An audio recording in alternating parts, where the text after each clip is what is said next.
Un saludo para todos los seguidores, suscriptores de nuestro canal. El tema que le traigo hoy es la prueba en materia penal.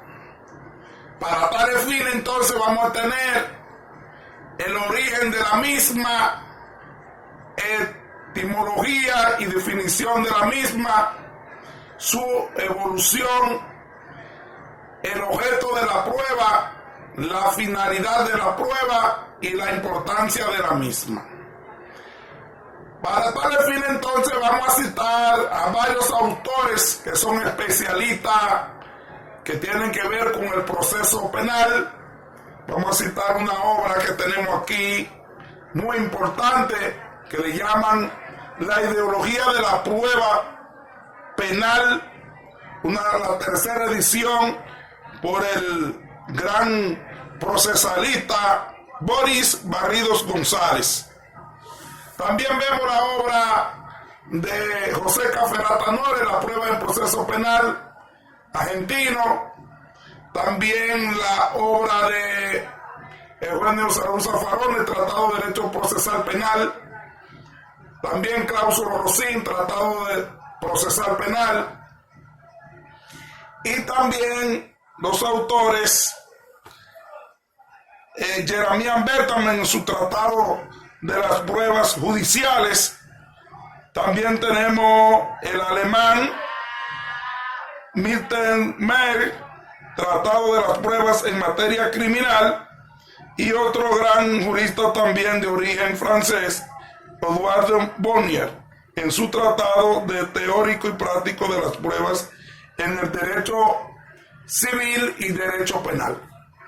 Partiendo entonces del origen de la prueba, vemos que lo que dice este gran inglés, Jeremiah Bentham, que en su obra hizo un gran aporte, lo que hoy se conoce como la prueba en el proceso penal.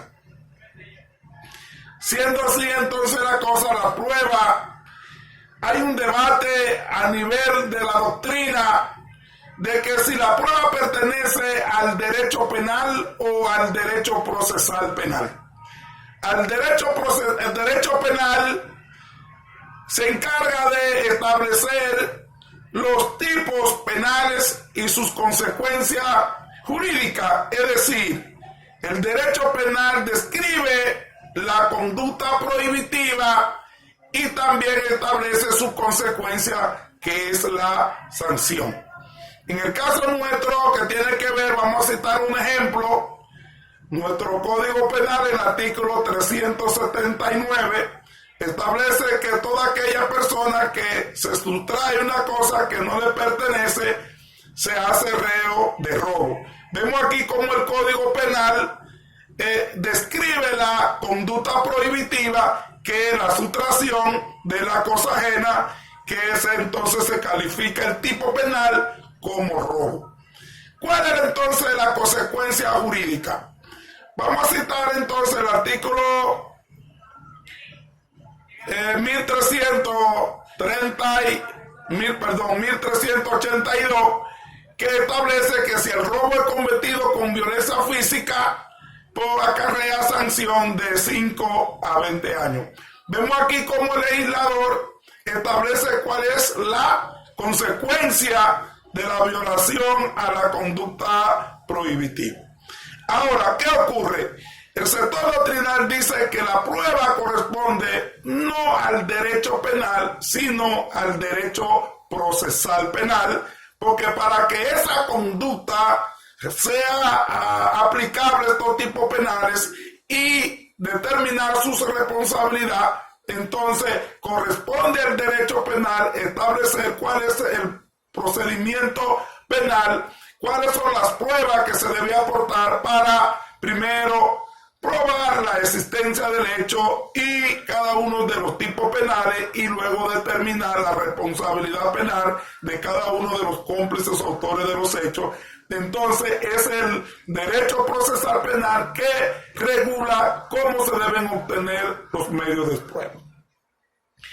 Ahora, lo que tiene que ver entonces con su etimología, la prueba significa pertenece al adverbio probar, que significa honradez. Pero de acuerdo al diccionario jurídico elemental escrito por el doctor Guillermo Cabanellas de Torres, da un concepto de lo que es la prueba. La prueba, dice aquí este autor, que es la demostración de la verdad de una afirmación, de la evidencia de una cosa o de la realidad de un hecho.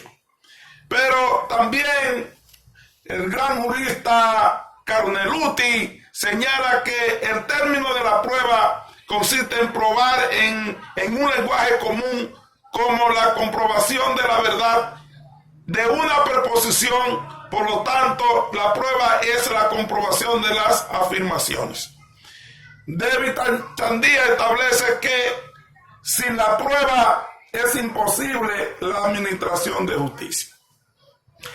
Ahora, la prueba ha pasado por grandes fases y ha evolucionado. Hoy en día, y conforme a lo que establecen nuestros autores, la prueba tiene 5 fases en un proceso de evolución. La primera fase corresponde a la fase étnica o primitiva, donde aquí la prueba se establecía de un orden de manera empírica y que dio lugar a la época precolombina. A la fase religiosa, aquí dio lugar producto de la fase empírica, entonces surgió la fase religiosa que se conoce como, en el derecho dio paso al derecho canónico y al derecho germánico. En esta fase se dieron lugar y se desarrolló lo que se conoce como los juicios de Dios, los duelos judiciales, la ordalía, el juramento. Aquí en esta fase, para probar los hechos, se acudió a un método de tortura, ya que las personas con las ordalías se ponían a calentar hierro a una temperatura muy alta y ponían a las personas a agarrarlo, y si no se quemaban, pues entonces era inocente. También se aplicó el fuego y también el agua hervida.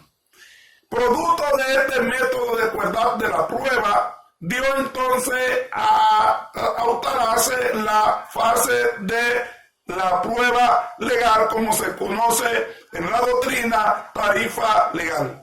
Aquí en este sistema que surgió con la Revolución Francesa en el año 1789, con la Declaración de los Derechos del Hombre y del Ciudadano, aquí se enteró de que el juez, al momento de valorar la prueba, solamente podía tomar en cuenta lo que establecía la ley. Era la ley que establecía la forma de valoración de la prueba. He aquí entonces dio lugar, con el paso del tiempo, a creación a una fase que se le llama la fase sentimental o la íntima convicción moral. Aquí el juez, al momento de tomar en cuenta la prueba, de valorarla, no tomaba en cuenta lo que establecía la ley, sino que tomaba en cuenta para determinar era su propia convicción, y que no tenía que establecer por qué llegó a esa conclusión en la motivación de la decisión.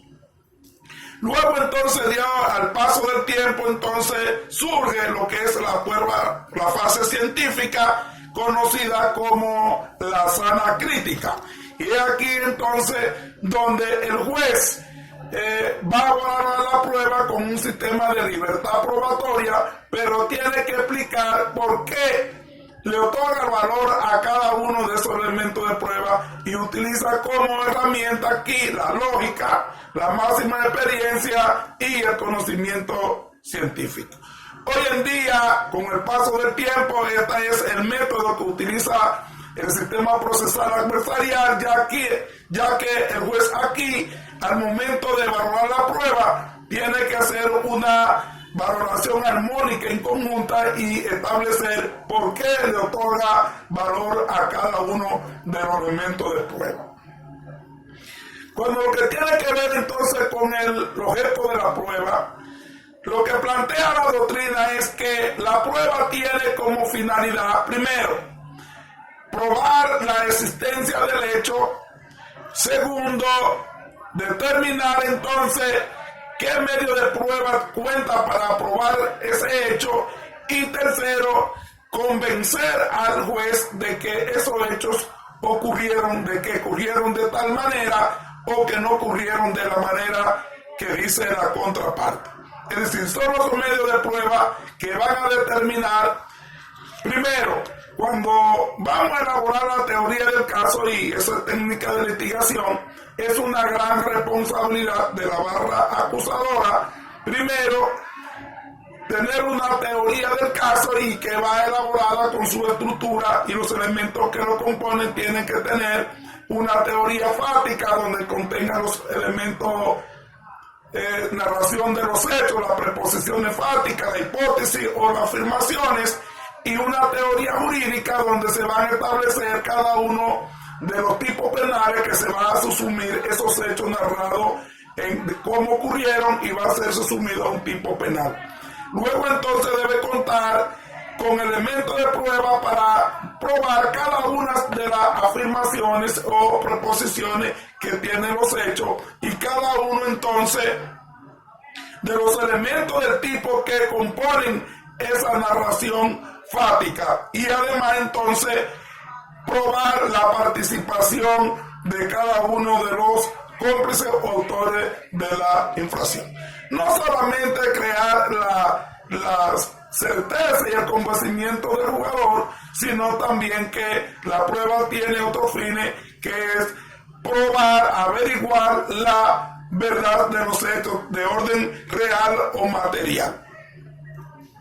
Con lo que tiene que ver entonces con la importancia de la prueba, tal como señalaba el autor, dice David Chandía que sin la prueba es imposible la administración de justicia. La prueba es fundamental, y más en un proceso adversarial acusatorio que establece, en el caso nuestro, de nuestro Código Procesal Penal, que tiene que ver con la República Dominicana, en el artículo 170 establece lo que es la libertad probatoria, y el 171 establece sobre la admisibilidad de la prueba. Pero esta libertad probatoria, los hechos se pueden probar por diferentes medios de prueba, pero esta prueba debe ser obtenida conforme al debido proceso y respetando el principio de legalidad, ya que nuestra gloriosa Constitución, en el artículo 69.8, establece que toda prueba obtenida con violación a la ley es nula de pleno derecho. También nuestra normativa procesal penal, en el artículo 26 y 166, 167 sobre exclusión probatoria, establece que no se puede fundamentar una decisión con prueba obtenida con violación a la ley. No se olviden de suscribirse a nuestro canal, activar también la campana y compartir este video con los demás colegas. Nos vemos en el próximo tema, y muchas gracias por su gran apoyo al canal.